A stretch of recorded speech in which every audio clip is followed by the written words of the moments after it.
The town of Ravenhill had always carried a whisper of old stories, ones people brushed aside as myths, but the carnival grounds on the edge of town stood as a permanent reminder that not everything fades with time. Rusted rides creaked in the wind, colorful banners had turned gray, and the once bustling ticket booth leaned to one side, half swallowed by weeds. Alex often passed by on his late-night jogs. He wasn't a man who scared easily, but every time he slowed near the carnival fence, his chest tightened. It wasn't the silence that bothered him. It was the faint feeling that the silence was watching him. Peterson, Alex's childhood friend, never believed the tales. "It's just metal, bro," he laughed once, shaking the rusted chains of the Ferris wheel. But Peterson's younger sister, Hales, had always sensed something darker. She claimed that sometimes she heard children laughing, faint and ghostly, long after midnight when no one else was around. On one stormy night, when lightning lit the sky in jagged flashes, Alex saw it, a shape in the window of the abandoned funhouse, pale,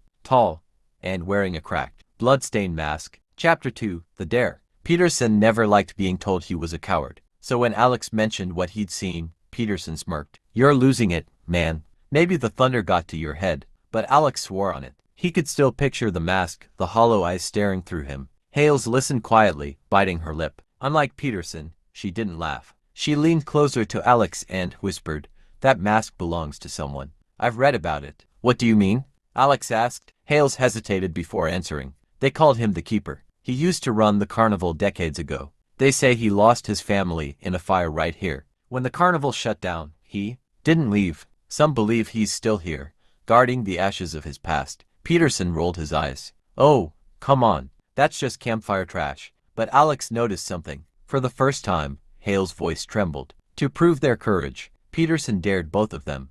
"Let's spend a night in there. No phones, no flashlights, just us." Hales tried to protest, but the words died on her lips. The dare had been set. The gates groaned as they pushed them open. A sharp stench of wet wood and burnt ash filled the air. Their footsteps echoed across the cracked pavement as they passed toppled clown cutouts and rusted cotton candy stands. Inside the carnival, time felt different. Minutes stretched like hours. Shadows moved unnaturally, crawling against the walls as though they had minds of their own. Suddenly, the old carousel creaked. Its horses, chipped and eyeless, shifted slightly, as if breathing.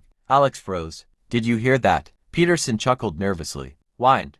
Just the wind." But then came the sound, slow, deliberate footsteps, crunching the gravel behind them. All three turned at once. No one was there. Yet the footsteps didn't stop. They grew louder, circling them, weaving in and out of the rides. And then, from the shadow of the funhouse door, the pale mask appeared, half lit by lightning. The cracked smile on its surface was wider now, painted in a fresh smear of crimson. The funhouse door groaned open as Peterson pushed it with one hand. A gust of stale, damp air escaped, carrying with it the faintest smell of smoke. Inside, rows of broken mirrors lined the walls, their jagged shards reflecting twisted versions of whoever stepped near them. Alex's reflection stared back at him, but it wasn't right. His mirrored face was pale, his eyes black, and his mouth curled into a grin he wasn't making. He stumbled backward. "Did you see that?" Alex whispered. Hales clutched his arm. "It's not just glass. They say the mirrors keep pieces of people." Peterson, trying to stay brave, stepped forward. "Stop with the ghost stories." He leaned closer to one cracked pane. "See, just reflections." But the reflection didn't copy him. Instead, it raised its hands slowly out of sync. Peterson froze. And then, in dozens of mirrors, whispers began. Voices overlapped. Male, female, childlike. They repeated the same phrase. "Leave before the Keeper comes." Lightning struck outside, and every mirror shattered at once, raining glass across the floor. The trio bolted out of the funhouse, their shoes crunching on glass. The carnival was darker now, the storm above blotting out the moonlight. That's when Alex noticed it, a tall shadow, moving where no body stood. It stretched across the carousel, climbing over the horses before vanishing into the night. "Run!" Hales gasped, her voice breaking. They sprinted toward the Ferris wheel, its towering frame swaying in the storm. Each step echoed, but not just their own. Heavy footsteps thundered behind them, closing in, like boots slamming into wet ground. Peterson grabbed a rusted metal pipe from the ground and swung it wildly into the air. "Show yourself," he yelled, and he did. The Keeper emerged from behind the carousel, towering, cloaked in ragged black fabric, his mask cracked and bleeding with fresh streaks of red. His movements were slow but deliberate, each step shaking the ground. as though the carnival itself bent under his presence. But what chilled Alex most wasn't the mask. It was the sound, a faint, wet sobbing, echoing from inside it like someone trapped behind the face. They darted into the tunnel of love ride, its boats still resting on dry rails, the water long drained away. The air smelled of mold and rust. Hales stumbled, clutching her ankle. Alex helped her up, but Peterson was already shouting from ahead. "Keep moving." The keeper's footsteps grew closer, louder, like thunder rolling inside the walls. Suddenly, the ride's animatronic swans lit up dead for decades, but now glowing faintly, their eyes a haunting red. Alex pulled Hales into the shadows. "Stay quiet." But Peterson didn't listen. He swung his pipe again, screaming, "Come on, you freak." The keeper appeared, mask gleaming, and in one swift motion, he seized Peterson by the throat. His feet kicked wildly as the mask drew closer to his face. "No!" Alex shouted, rushing forward. But it was too late. The carnival roared alive. The swans sang in distorted voices. The boats rocked on empty rails, and the mirrors at the end of the tunnel flickered with fire. Peterson's scream echoed once, then silence. His body fell to the ground. The mask turned toward Alex and Hales, and the keeper whispered for the first time. Alex dragged Hales through the dripping tunnels, until they burst out near the carousel. The horses were frozen mid-gallop, their chipped paint peeling. Yet as the storm thundered, the ride slowly creaked to life. The horses began moving on their own. Their painted eyes glowed faintly, and their mouths seemed wider now, carved open in silent screams. Hales clung to Alex. "Peterson's gone. We can't fight this." Alex tightened his grip. "We survive. That's how we fight." The carousel spun faster, and a strange melody replaced the sound of the storm. The music wasn't cheerful, it was distorted, dragging like a broken lullaby. The horses snapped their heads toward Alex and Hales with a jolt. One by one, their wooden legs cracked off their bases. The horses leapt down, circling them. Splinters rained as their hooves struck the wet ground. From behind them, the keeper emerged. The carousel's light flickered across his mask, showing fresh blood dripping down the cracks. He lifted his hand and the horses froze, bowing like servants. Hales whispered, trembling, "He controls them." The keeper tilted his mask slowly, then pointed at Alex. Alex and Hales ran toward the Ferris wheel, their breath ragged. Behind them, the carousel screamed as its horses smashed back into their posts. At the Ferris wheel's base, the metal groaned and shuddered. The ride flickered with light as though alive again. Cabins swayed dangerously in the storm. Hales stumbled again, her ankle worse now. Alex tried to pull her forward, but she shoved him away. "Go," she shouted. "I'm not leaving you." Her eyes glistened. "You don't understand. It's me he wants, you. You still have a chance." The keeper's shadow stretched across the Ferris wheel, growing taller, darker. His mask glowed faintly red, his sobbing louder now, almost human. Before Alex could stop her, Hales picked up a shard of broken mirror from the ground. She cut her palm and smeared her blood across the Ferris wheel cabin. The keeper froze, tilting his head. "Come get me," Hales hissed. The mask turned toward her. The ground cracked as the keeper rushed forward, ignoring Alex completely. Hales met Alex's eyes one last time. "Run, Alex.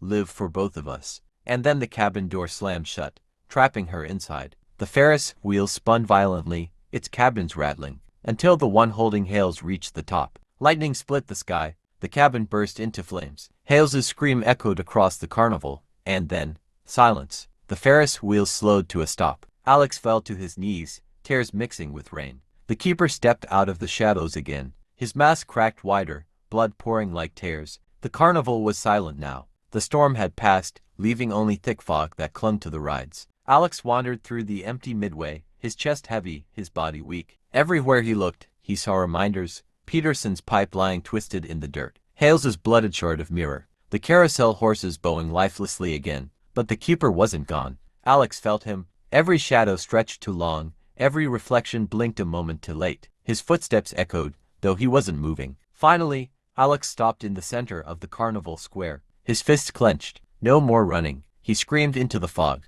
"You took them, but you don't get me." The silence broke. The keeper emerged from the mist, mask fully shattered now, revealing a hollow darkness beneath. The sobbing from within grew louder until it became a scream raw, human, endless. Alex didn't move. He raised the blooded shard of mirror he had picked up, holding it like a blade. The keeper stepped closer. One final game was about to begin. Alex stood in the fog-drenched square, gripping the jagged shard of mirror. His reflection shimmered faintly on its cracked surface. The keeper circled him slowly. his hollow mask pieces glowing with a faint, bloody light. Each step echoed like thunder. "You feed on fear," Alex shouted, voice shaking. "But you don't own mine anymore." The keeper tilted his head, his hand lifted, and suddenly every mirror in the carnival, on game booths, on rides, on shattered glass scattered across the ground, flared to life. Each one reflected Alex, but his reflections weren't him. They were twisted versions, bleeding, screaming, broken. Alex stumbled, clutching the shard tighter. The reflections laughed in unison. "You are already ours," they whispered. The keeper stepped closer, and with each movement, the reflections shattered one by one. Alex raised the shard, pointing it toward the keeper. "Then let's finish this." The fog parted. For the first time, Alex saw what lay beneath the mask. The keeper wasn't a faceless void, it was Peterson, or what was left of him. His skin was pale, stretched to thin, eyes sunken black. His lips trembled as if stitched into an eternal scream. Blood leaked from every crack. Peterson," Alex gasped. His old friend's voice echoed into tones. "One human, one monstrous. You left me. You let me die in the mirror maze." Alex's heart pounded. He remembered the maze, the day Peterson vanished. They had searched, but never found him. "You were gone. I didn't know." The keeper's face twisted, both Peterson and the mask fighting for dominance. "Now, you'll never leave." The shattered mirrors began pulling inward, their shards swirling like knives around Alex. But Alex had one chance. He lifted the shard high, and as lightning cracked overhead, he slammed it into the ground. The mirrors shrieked. Every reflection exploded in a storm of glass. The keeper roared, his mask shattering completely, revealing Peterson's tortured face. The carnival began to collapse. Rides shook violently, lights burst, tents folded in on themselves. The Ferris wheel split down the middle, crashing into the carousel. Alex stood face to face with what used to be his friend. Peterson's hollow voice echoed, "Stay with me, forever." Alex's eyes burned with tears. "I'm sorry, but I can't." The ground split beneath them, revealing a swirling abyss of shadows and screams. The keeper lunged, grabbing Alex's arm, trying to drag him in. Alex gritted his teeth, forcing the shard of mirror into Peterson's chest. For a moment, silence. Then light, blinding, white, endless light poured from the wound. The shadows recoiled. The abyss closed. Peterson's face softened, his monstrous form fading. For the first time, he looked human again. "Thank you," he whispered,